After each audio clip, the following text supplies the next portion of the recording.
عزیزان گرامی، ربیع الاول کی 8ویں تاریخ ہے، سن 260 ہجری۔ سن 260 ہجری ہماری تاریخ یوں شروع ہوئی۔ 11 ہجری ذات رسالت کی آنکھیں بند ہوئیں، ختمی مرتبت کا سایہ اس گھر سے اٹھ گیا۔ عالمین نے بظاہر ختمی مرتبت کو یثرب کی خاک کے حوالے کر دیا۔ 11 ہجری کچھ دنوں کے بعد اس گھر پر ایک اور حادثہ ہوا اور 75 دن کے اندر بیٹی یہ پکارتے ہوئے رخصت ہو گئی کہ بابا آپ کے بعد مجھ سے وہ مصیبتیں پڑی بابا کہ اگر روزہائے روشن سے پڑتی تو وہ دن تاریک ہو جاتے۔ سن 40 ہجری میں وہ وقت بھی آیا ان کے اسی گھر میں امام اول دنیا سے رخصت ہو رہا تھا۔ امیر المومنین کا سایہ اٹھ گیا۔ تاریخ گواہ ہے کہ شہید ہوئے اور دنیا سے شہادت پا کر تشریف لے گئے۔ اس واقعے کو 10 برس نہیں گزرے تھے کہ امام حسن کو جام زہر دیا گیا۔ جگر کے ٹکڑے لگن میں گرتے رہے۔ بھائی نے بھائی کے کلیجے کے ٹکڑوں کو دیکھا۔ یہی وہ گھرانہ ہے کہ اور 10 برس نہ گزرنے پائے کہ کربلا کا واقعہ ہو گیا۔ 11 ہجری 40 ہجری امیر المومنین کی شہادت، 50 ہجری امام حسن کی شہادت، 60 اور 61 ہجری حسین ابن علی کی شہادت، 95 ہجری وہ وقت بھی اس گھر پر آیا کہ وہ بیمار کہ جس نے زندگی بھر اپنے باپ کا ماتم کیا تھا وہ جام زہر پی کے رخصت ہو گیا۔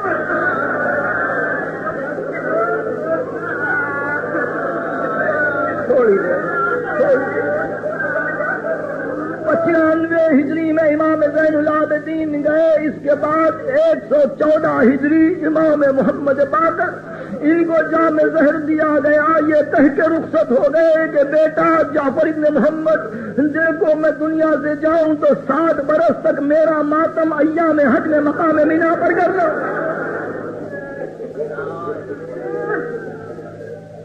اس کے بعد 148 ہجری میں اسی گھر پر یہ واقعہ ہوا کہ جعفر ابن محمد نے اعلان کیا کہ تم سے رخصت ہو رہا ہوں مگر طبعی موت سے نہیں مرتا ہوں۔ دیکھو مجھے زہر دیا گیا اور میرے بعد موسیٰ بن جعفر نا خدا کشتی امت ہوگا۔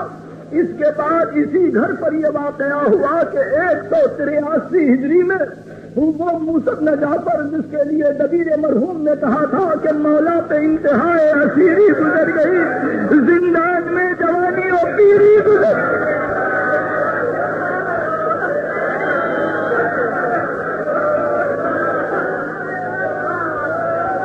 183 ہجری موسیٰ بن جعفر رخصت ہوئے۔ اس کے بعد اسی گھر پر یہ واقعہ ہوا کہ 203 ہجری مدینے والوں کو اطلاع ملی کہ وہ جو مسافر خراسان گیا تھا اب نہیں آئے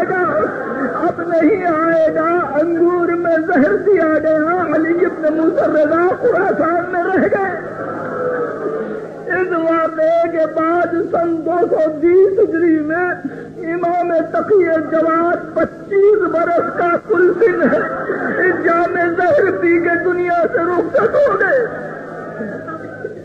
اس واقعے کے بعد اسی گھر پر یہ سانحہ بھی گزرا کہ سن 254 ہجری میں امام علی نقی ابو الحسن ثالث 42 برس کے سن میں جام زہر پی کر یہ کہتے ہوئے گئے کہ ارے آل محمد کو تم چین سے رہنے نہیں دو گے، آل محمد کو تم چین سے رہنے نہیں دو گے، زمانہ قریب ہے غیبت صغریٰ کا، اچھا میں جاتا ہوں، یہ حسن عسکری تمہارا 11واں خدا ہے۔ اور اس کے بعد وہ وقت آیا سن 260 ہجری ربیع الاول کی 8ویں تاریخ، امام حسن عسکری جس کا سن 28 برس کا تھا، پہلی ربیع الاول کو امام حسن عسکری کو زہر دیا گیا۔ 7 دن تک میرا امام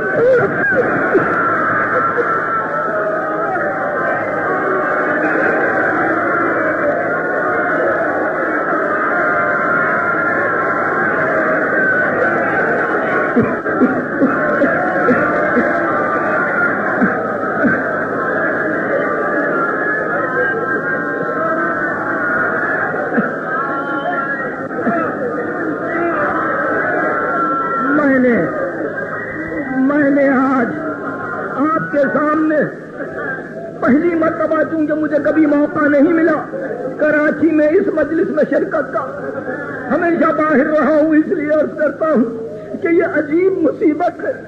معتمد نے پہلی کو زہر دیا ہے اور 7 دن تک حالت یہ تھا امام کا کہ تھوڑی تھوڑی دیر کو بے ہوش ہوتے، اور جب ایک مرتبہ آنکھیں کھلتی ارشاد فرماتے لاؤ کاغذ قلم لاؤ، متائن کے خطوط باقی رہ گئے، یمن کے خطوط باقی رہ گئے، خراسان کے خطوط باقی رہ گئے۔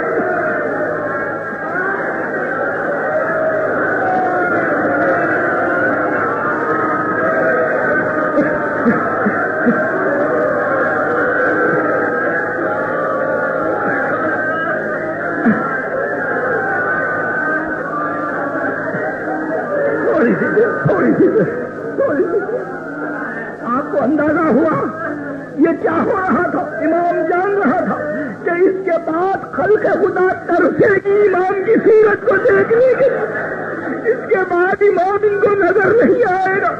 احکام جتنے بھی دینے سے دے دیے۔ خادم غلام عقید بیان کرتا ہے کہ 7ویں کی کا دن جب ختم ہوا اور 8ویں کی شب جب آئی، رات بھر امام خطوط لکھتے رہے، رات بھر لکھتے رہے۔ میں نے جا کے کیا فرزند رسول یہ کام ہے، یہ پریشانی ہے جس میں اب تک پر آثار ورم کے آ چکے ہیں۔ ارشاد فرمایا کیا کروں، عقید بڑی ذمہ داری ہے، بڑی ذمہ داری ہے۔ خطوط کے جوابات باقی رہ گئے تھے، ایسا نہ ہو کہ کوئی میرے بعد حیران ہو جائے، کوئی میرے بعد پریشان ہو جائے۔ عقید بیان کرتا ہے صبح کی نماز سے پہلے ایک مرتبہ غشی طاری ہوئی اور کنیز باہر آئی، اور اس کنیز کو ایک مرتبہ یہ خیال گزرا کہ نماز کا وقت آیا ہوگا، اور وہ یہ سمجھتی تھی کہ امام خود وضو فرمائیں گے۔ عقید بیان کرتا ہے کہ بالکل نوعمر صاحبزادہ جس کا سن 4 برس کا ہوگا وہ آیا اور اس نے اپنے کپڑے کو پانی میں بھگو کے پیشانی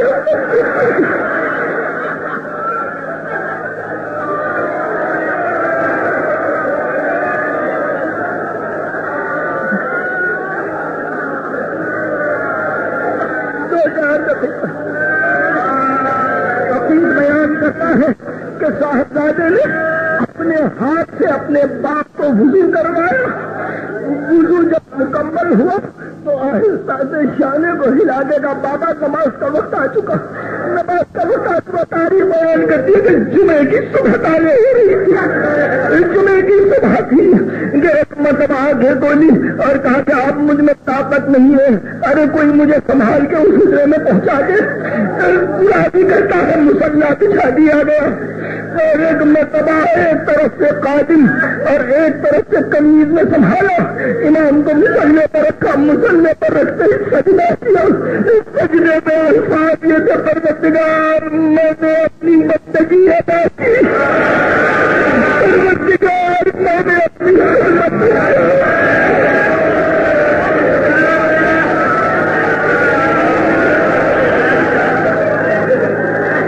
نماز کو ختم کیا، اور اس کے بعد یہ غلام کہتا ہے عقید اور یہ کنیز کہتی ہے کہ ہم کو پھر اجرے میں جانے کی اجازت نہیں دی گئی، لیکن اندر مسلسل باتوں کی آواز آ رہی تھی۔ تھوڑی دیر بعد جب ہم پہنچے تو دیکھا امام نہیں، مسلح نہیں، وہاں جو امام نظر آتے تھے بظاہر نہیں بلکہ ایک پورا تابوت رکھا ہوا، اور امام کو غسل دے کر کپڑ پہنا کر رہے تھے۔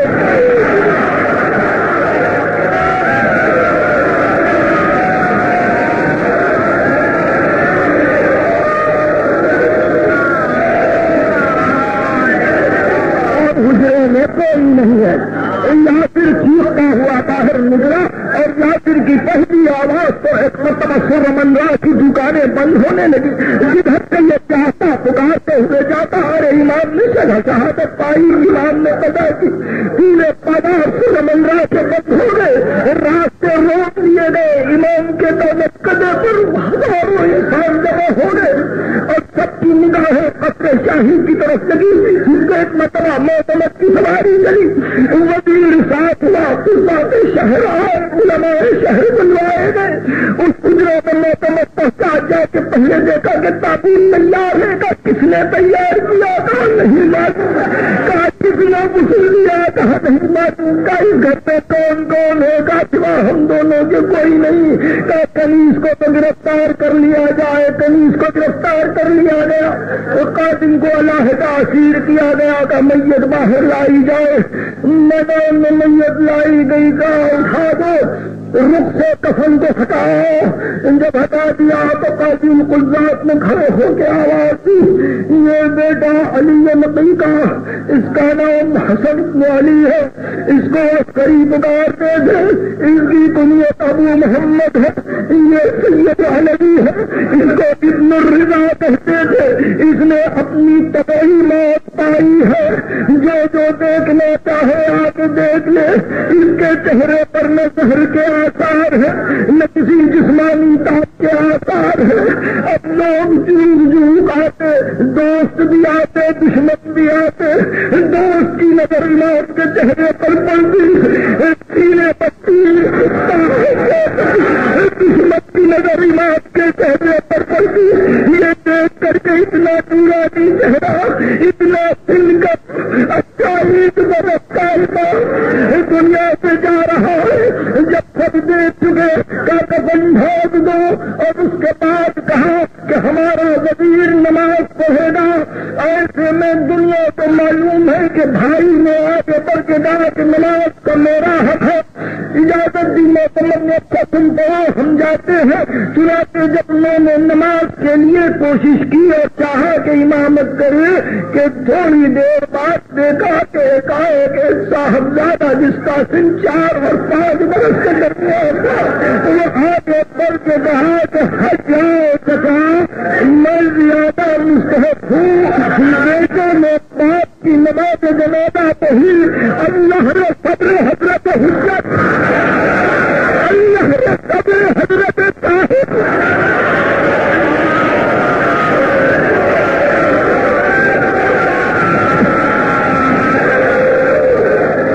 نور غور سے قابل ہے. سب سے پہلے یہ کہ امام حسن عسکری کے ساتھ سرمندرا میں صرف ایک کنیز اور ایک قاتم ہے. امام زمانہ کی والدہ وہاں نہیں ہے. امام اکیلے ہیں. 4 یا 5 برس کے درمیان سن میں اقدس ہے, نہ چہرے پر تاب ہے, نہ آنکھیں بھیگی ہوئی ہیں, نہ پیشانی پر شکن ہے, نہ ابرو پر پل ہے. معلوم ایسا ہوتا ہے کہ صبر کی مجسم تصویر 4 برس کا بچہ اپنے باپ کے جنازے پہ نماز پڑھ رہا ہے. نماز ختم کی اور ایک مرتبہ کو پردہ اٹھا کے گھر میں داخل ہوا. گھر کو گھیر لیا گیا, ایک گوشے کو کھولا گیا, کسی کا پتہ نہ چلا. معتمد نے کہا اٹھاؤ جنازہ اور لے جاؤ جس مقام پہ علی نقی دفن ہے. تاریخ بتلاتی ہے کہ امام اول سے لے کے امام دہم تک اور بادشاہوں کی صفوں میں بنی عباس کے پہلے بادشاہ سے لے کر 16ویں بادشاہ تک کسی جنازے کے ساتھ اتنا مجمع, اتنی مخلوق, اتنے آدمی نہ تھے. جدھر جدھر یہ جنازہ گزرتا پورا شہر ساتھ ساتھ جاتا اور ایک دوسرے سے کہتا ابن رضا کا جنازہ جا رہا ہے, ابن علی کا جنازہ جا رہا ہے. بڑی شوق سے جنازہ پہنچا. 8ویں ربیع الاول کو جمعے کے دن عصر کے وقت امام دفن ہوئے. 2 مہینے 8 دن غم کے یوں ختم ہوتے ہیں. اللہ یہ پوری تاریخ تھی 11 ہجری سے 207 ہجری تک کہ ہمارے کسی امام کو دنیا چین نہیں